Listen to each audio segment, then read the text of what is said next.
get my phone.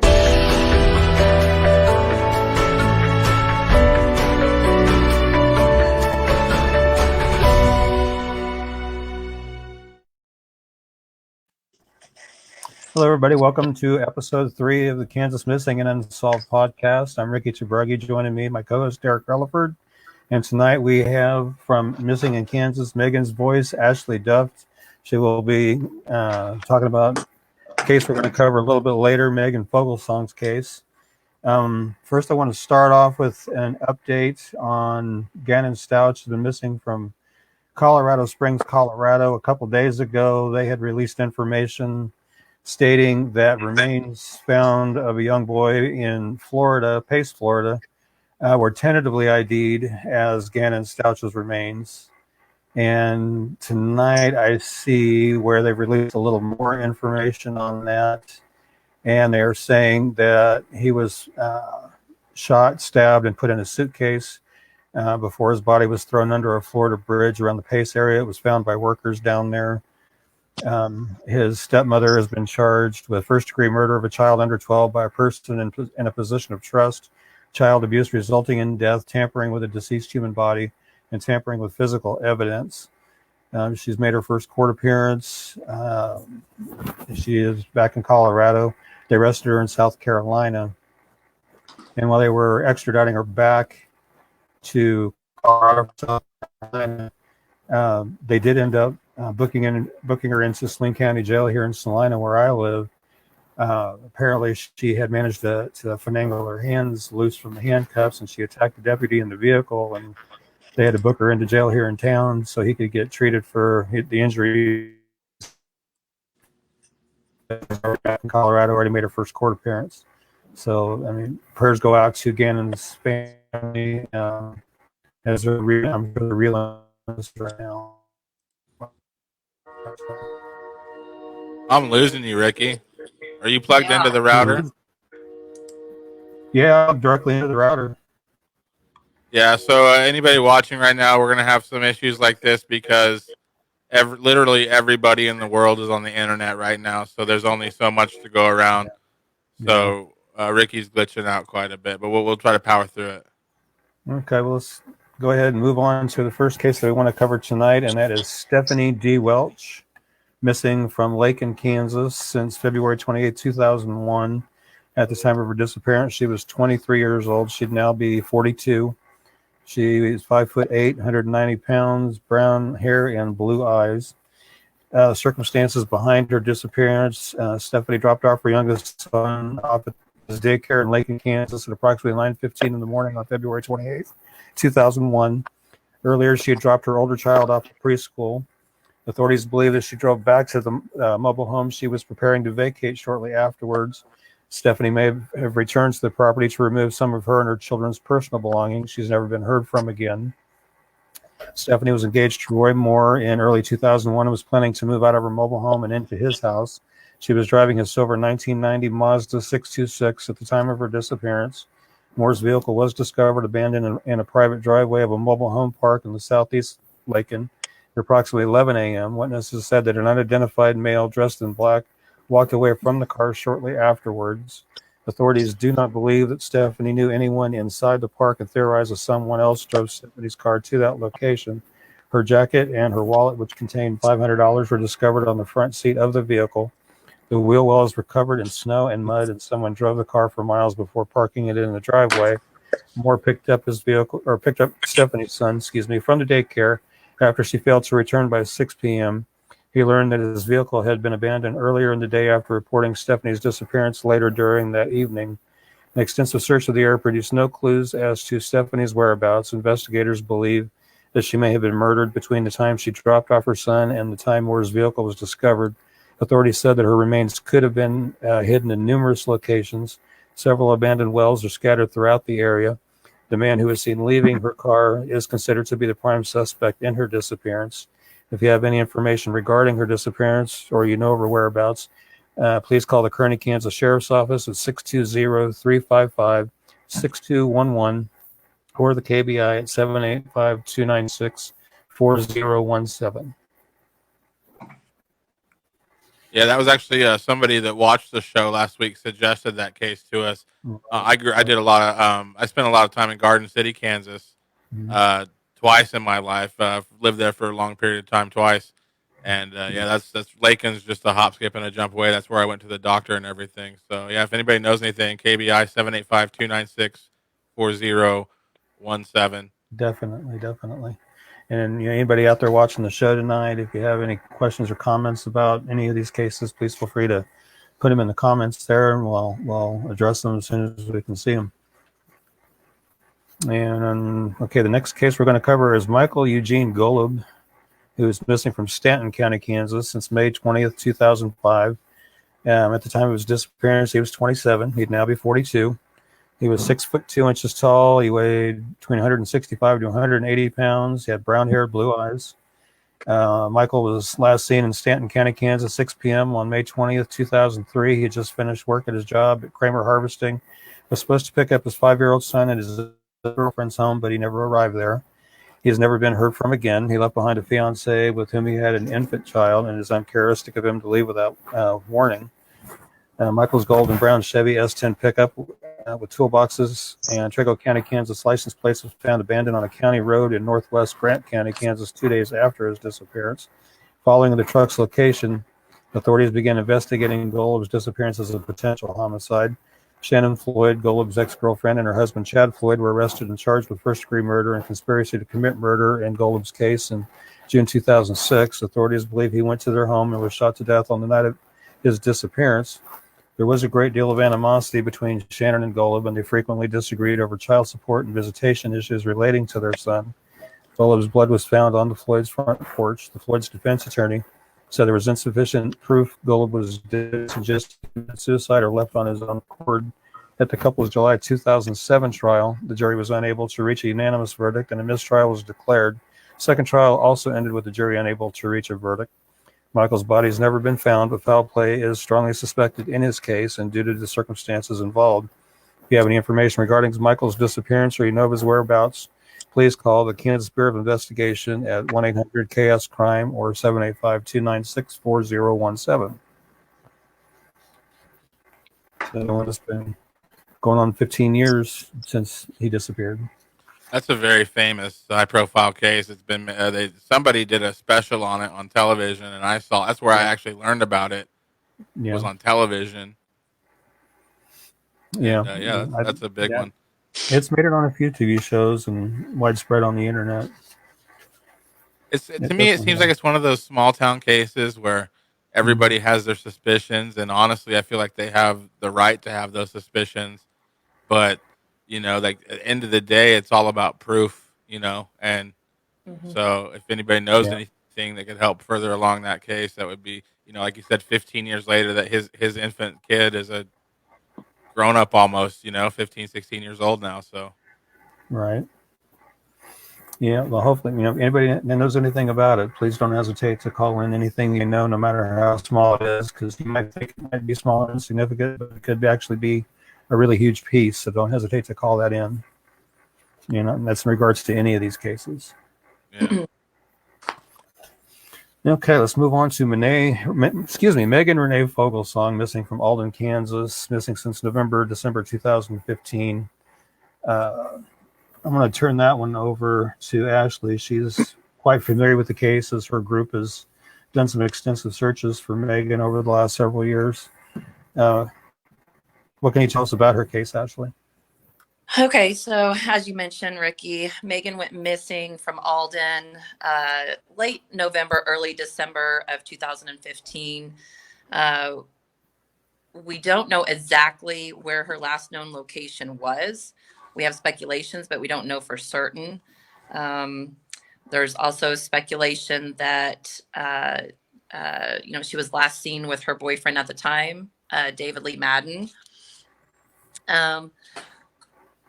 who, as you guys know, is no longer living. Right. And I don't know if you guys want to get into that or not.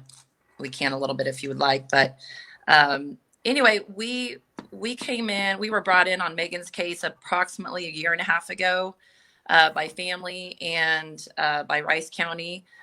We have since done 108 searches for Megan over the last year and a half. There's a lot that goes into searching. I think a lot of people just think that, you just kind of pick some random place and go start searching. Well, that's not how it works. There's a lot of investigating that goes on behind the scenes. We work very close with law enforcement, family, friends, so on and so forth. So Megan's case has actually been the most challenging case for us because, again, we don't have a last known location for her. Right. Within the 108 searches that we have conducted so far, they have been good searches. Some of them good, some of them not so good, but we are making progress. We are moving forward with her case. And there's since it's still an active investigation and an active search, there's just not a whole lot of details that we can give and tell, but we have had some progress when it comes to Megan's case. Right. I have a question about that. So I too have done some searching around trying to find some justice for some people. Mm-hmm. And you do end up finding out a lot of information that, in my opinion, if it were released to the public, it could jostle a lot of memories or make people, if they knew certain details, maybe that would shift whatever their moral compass is inside that's allowing them to not speak up about something. Are you frustrated with the authorities keeping it that way, like where everything mum's the word about everything unless you find it out for yourself, and even then you can't publish it? No, not at all. I completely understand why mom is the word. And for an example, I'll tell you a lot of where we actively search. Well, we don't tell people where we're searching. For one, if somebody goes out there and they find anything, we don't want the case jeopardized whatsoever. Right. They're not trained. We don't want any possible evidence jeopardized. So I completely agree with that because that's exactly how we are as well. Now I was looking at her flyer again here, and it's noting that her last activity on Facebook was November 30th of 2015, and there was an unconfirmed sighting around Christmas time 2015 at Guy's Liquor Store in Larned. Have you been able to confirm that, or is that still unconfirmed? That was not Megan. Okay, it was not Megan. That was not okay. Megan. No, it was someone that looked similar to her, but it was not Megan. Okay. We've had a lot of tips come in over time, and we check those out very diligently. Mm.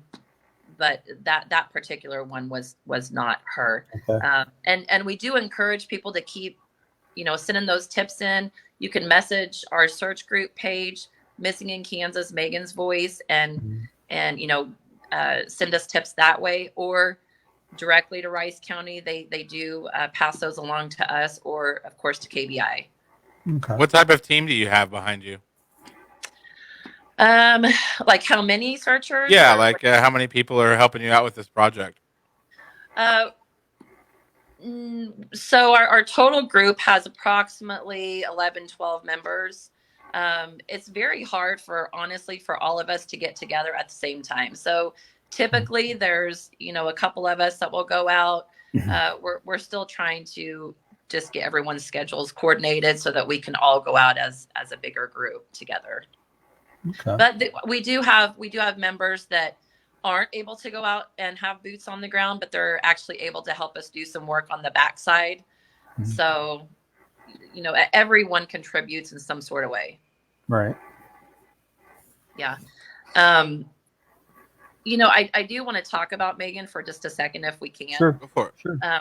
Megan, I'm not exactly sure what it was or what it was about Megan, but her case really touched me more so than I would say any other case that we've encountered before. I don't want to say I feel like I can relate to her, but I just feel like I know her, even though I've never met her and never will meet her, obviously. But Megan, she loves softball.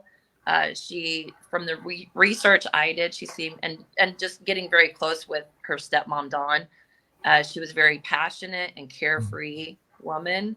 And sometimes I think it's really important to not just see the missing person flyers, but to actually be able to put a person behind that, if that even makes sense. Yeah. Just tell a little bit about them. Right. Yeah. Yeah, because you really can't get a feel for who somebody is just by what a flyer says, which is true. Correct. Yeah. What is your muse? And for me, maybe I am somebody that's head in the clouds a little bit, but to me, and maybe I'm wrong in saying this, but to me, I feel like for the ones that I've been following, there's about 5 or 6 cases that I've been following over the last 3 or 4 years. Um, Not in a realistic sense, but I almost feel like these people are communicating with me. Like I don't hear voices or see messages, but I feel like these people are like, because every once in a while, like throughout the day, like most people see these flyers, they see these things, and then they process it for a little bit, but then they move on with their day, and they probably don't think about it again unless it's put in front of their face. But for some reason, and I think maybe you both are guilty of the same thing. Like we might go on about our day, but something will always trigger us to be like, these people need help. We need to find, these people. We need to find what Right. happened to them. And, Correct. and like I don't know. Like, do you feel like any of that going on? Like, I feel like these people are actually like relying on me. Like, if I slack, if I don't get up and do something about it, I'm like, hey, they're like mad at me. Like, hey, get up, dude, do something. Yeah. Right. Oh, go ahead, Ricky. No, but I was just gonna say, yeah, I do feel like like when I'm at work, I'll be working, but in the back of my mind, I'm thinking, okay, which cases do I need to share? Do I have any new ones I need to put up? What can I update? That kind of thing. Yeah. Try to keep And them out and there in people's minds. absolutely, I feel the exact same way. Mm. If it's a nice day out, I feel guilty for working and not out there, searching. It, there's just something to me about because my motto is everyone deserves to be brought home. Right. And if I'm not out there searching, or if we aren't out there searching, I feel guilty. I feel like I'm letting the families down, the victims down. But I mean, in all reality, none of us get paid for this volunteer work. Right. Obviously, Right. we do Yeah. have to have our real jobs and have to pay our bills and Yeah. whatnot. But I agree with you. I feel guilty. I'm like, I just want to go out there and find them all. Yeah. Like I was telling you earlier when we were talking on the phone, I work 40 plus hours at a retail store that I work at. And then I do this before work, after work, my days off, my weekends off. Right. Right. It's almost Yeah. like a second full-time job that I don't get paid for, and I don't want to get paid for. Absolutely. And I agree. I'm a business owner. So, there's some days I'll get my employees set up. If I know it's going to be nice out, I'll get my employees set up and call me if you need me, guys. And, Right. go out. The professional in me wants to move on to the next case, but we covered my case recently, and I didn't say a whole lot because I didn't know where I stood, honestly, with who all's involved. My case is 49 years old, so the people that are involved with it are elderly. I have a lot, so we said a little bit, but somebody with the last name Kim Fogy Fogelson wants to know what are some things that you can tell us that you're not afraid to tell us. Oh, Kim.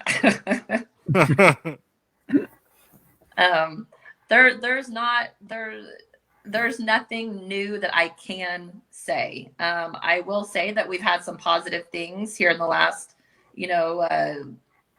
6 to 7 months, and maybe not positive, but just some things, some confirmation, a little confirmation. So, but other than that, I mean, there's not much I can say. It's still a very active case, and that's that. But well, can you at least answer this? Is it are we still just throwing arrows into the dark, or do we know a lot about some stuff we just can't confirm certain things? there's just been some things that I've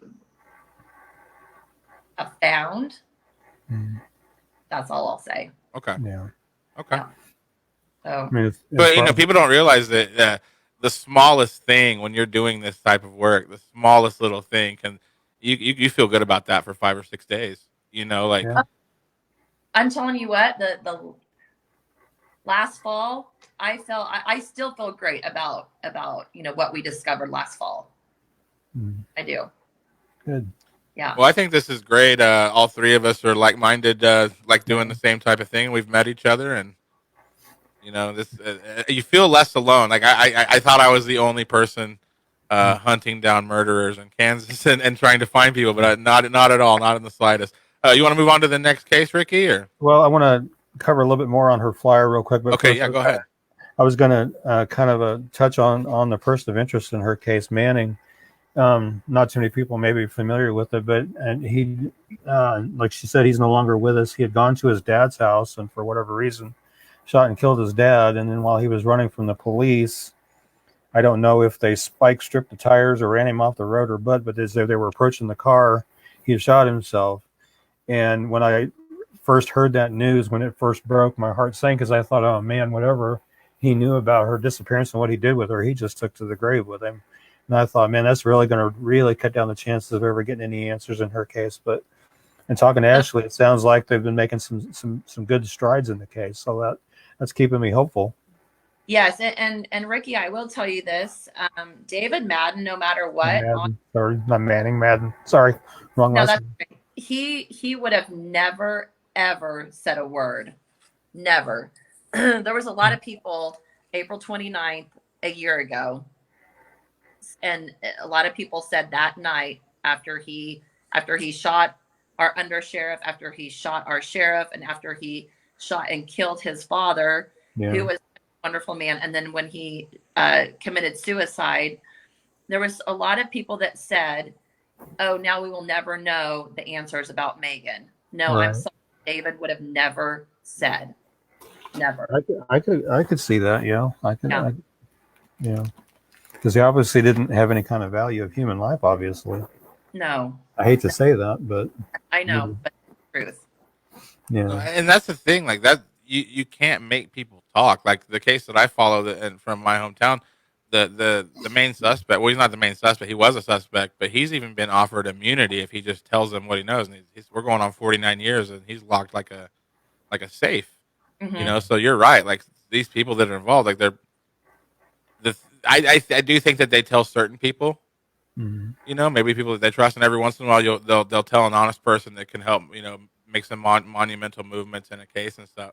But you're Right. right. For the most part, it's just a bunch of people that have no idea what happened, but they're just trying to figure out what happened with what they know.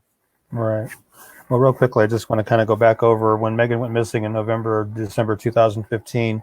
She was 21. She'd now be 26. She was 5'4", weighed 150, sandy blonde hair, green eyes. She did dye her hair occasionally. She wore glasses, but she does have contacts. On the flyer there, you can see a couple of her tattoos. She had a tattoo on her left hip of a flower design. Also had a tattoo on her left wrist of a heart design that says thick, thin. Tattoo on her upper right chest. You can kind of see it in that second picture from the right there. Kind of looks like an infinity type design. She also has a tattoo on her outer left calf of a dream catcher. And if anybody has any information regarding her case or know of her whereabouts, please call the Rice County, Kansas Sheriff's Department at 620-257-7876 or 620-257-2363. And if we can get the KBI number up there again, 785-296-4017. Ashley, you have anything to add before we move on to the next one? Yeah. People can also message our search group page as any tips that Rice County gets, they do just forward those to us. So if you can find our search group page, Missing in Kansas, Megan's Voice book, and you can also visit the Bring Megan homepage also on Facebook. And I will just add real quick, if there are any family members and or friends of missing loved ones out there, please don't hesitate to contact us, Missing in Kansas, Megan's Voice, and we would be happy to assist you in finding your loved one, because again, everyone deserves to be brought home. Yes, definitely. I agree with that. Okay, and our final case that we're going to talk about, it's not a missing persons case. It's actually a double homicide that happened in Great Bend back on September 4th, 2002, referred to as the Dolly Madison murders.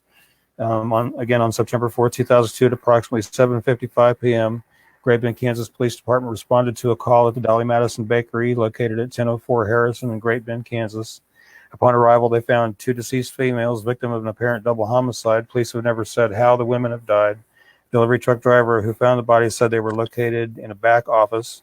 A witness described seeing a white male, approximately 6'1" to 6'2", weighing 175 pounds, having collar-length light brown to blonde hair and a slight beard, walking away from the front door of the bakery. The murder weapon was never found, and no suspects have ever been arrested.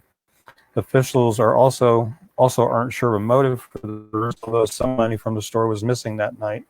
If you have any information on this case, please call the Great Bend, Kansas Police Department at 620-793-4120 or the Barton County, Kansas Sheriff's Department at 620-793-1876 or the KBI at 800-572-7463 or 785-296-4017. Now, do you know of any leads on this case? Like, does it? Because like this is something that's I'm not a detective. Before I speak, right quick, I'm not a detective. But to me, this is something that either they had to know this person or it was just a random act of violence by somebody passing through. I mean, maybe because I'm not a detective, but what do we know as far as the storyline on this? That's basically what I covered is pretty much all I've seen and know. I mean, I hope somebody can actually fill in some blanks there and provide some more information, because Mandy and Mary both deserve justice. And hopefully, by airing this, maybe we can help get one step closer to that for them. And that's the composite sketch of the person that was leaving. Yeah, that is the suspect composite that was released. Yeah. Not very specific. I mean, it'd been nice to know if there may have been any kind of facial scars or moles or something like that that could have been added to it. Just looking at it, looks like there may be some light facial hair, possibly. Yeah. Yeah. Looks like he was wearing a ball cap, apparently. And I think about it, they're saying some small amount of money was missing, I believe is what it said. It could be leaning toward possibly a robbery gone bad, or money could have been taken as an afterthought to make it look like a robbery gone bad. I mean nobody knows. Hopefully somebody can help fill in some of those blanks. Again, no matter how small you think a piece of information might be, please don't hesitate to call it in. We want to see some resolutions to some of these cases. Yeah. We can go through all the let's put them all back on the screen in order again. Okay. And give a rundown real quick, and then yeah. I'll just go ahead and do we'll just go through it one more time. And the phone numbers again. Stephanie Welch, missing from Lake in Kansas, February 28th, 2001. She was 23 when she went missing. She would be 42 now. She was 5'8", 190, brown hair, blue eyes. If you have any information regarding her disappearance or know of her whereabouts, call the Kearney, Kansas County Sheriff's Office at 620-355-6211 or the KBI at 785-296-4017. And Michael Golub from Stanton County, Kansas, May 20th, 2005. He was 27 when he went missing. He'd now be 42. He was 6'2", weighed between 165 and 180, brown hair, blue eyes. If you have any information regarding his case or know of his whereabouts, call the KBI at 1-800-KS-CRIME or 785-296-4017. And Megan Renee Fogelsong again, missing from Alton, Kansas, December 2015. She was 21 when she went missing. She would now be 26. She was 5'4", 180, sandy blonde hair, green eyes, multiple tattoos, some of which you can see on screen there. If you have any information on her disappearance, know of her whereabouts, please call the Rice County, Kansas Sheriff's Department at 620-257-7876 or 620-257-2363 or the KBI at 785-296-4017. And you want to mention those Facebook pages for Megan again for me, Ashley? Yeah, so our search group is Missing in Kansas, Megan's Voice. And then the Megan's Facebook page is Bring Megan Home. Thank you. Yes. And then, of course, the Dolly Madison murders of Mandy Alexander and Mary Drake on September 14th, 7:55. Their bodies were discovered in the back office of the bakery there in Great Bend, Kansas. If you have any information on this case, call the Great Bend, Kansas Police Department at 620-793-4120, or the Barton County, Kansas Sheriff's Department at 620-793-1876, or the KBI at 1-800-572-7463 or 785-296-4017. And there you can see the composite sketch of him up there. Shoulder length hair, looks like maybe a 5 o'clock shadow, ball cap. Of course, he'd be a lot older by now. I'm sure he's probably, if he's still around, probably cut his hair by now. Yeah. But sometimes I wonder on some of these cases, you know, if somebody definitely knows something, but maybe they're afraid to say something for fear of retaliation from somebody. And, you know, there are ways that you can still pass on that information to the proper authorities and remain anonymous. Through a lot of them have Crime Stoppers numbers or websites that are set up for their area that you can contact and submit information anonymously. You know, please don't hesitate to research that and maybe submit a tip that way as well. That's another avenue to go through. Yeah, and a lot of people probably do want to choose that because you know that's something I've run across as people do know things and they tell me things and I'm like, well, why don't you tell the police that? And they're like, you know, because you know it's especially in like these smaller towns, you know, everybody knows everybody and everybody knows everything. But in the case of that double homicide, whoever did it had to have told somebody or made mention of it or gave themselves away in some. So you're right. It's just it's somebody built, you know. And if you're out there and you do know something about any of this stuff and you're trying to build up courage and you don't have the courage, call Crime Stoppers. They'll take care of it without even knowing who you are. Yeah, it's possible the guy may even be locked up on something else. You never know. Very true. You just never know. Yep. Well, pretty good show. And you want to add anything, Ashley? You know, I do want to add that we need to remember and think of the families of these victims because it takes such an emotional toll on them. And I cannot even imagine what they go through on a daily basis, you know, not knowing what happened to their loved one, not knowing where their loved one is, so on and so forth. So I just want to kind of give a shout out to them as well. They're very strong people. So I can't even imagine. Thank you, Terry. At 1-800-KS-CRIME for KBI, you can submit there anonymously as well. That was my little brother. Oh, nice. Yeah. And there's a few comments that I'll let you both go back and look at after a couple of them are long and a couple of them are kind of more personal. But yeah, so check those out. And we'll be back. See that with the Tuesday to Thursday show, that's a long time. We don't see each other, but we'll be back soon on Tuesday night. Yeah, which means my weekend's going to be busy getting things ready to go. Yeah, me too. All right. Thank you guys so much, and have a good night. Stay safe, stay healthy. You're welcome. Ashley, hang around after we sign off so we can look at some of these comments and see what's being said. All right. We'll see y'all next week. Later. But thank you, everybody, for joining us, and we'll see you this coming Tuesday at 9 o'clock is when the next show will be. So be watching for that.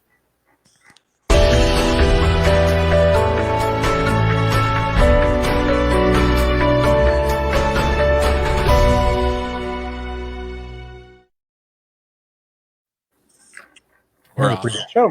Pretty good show.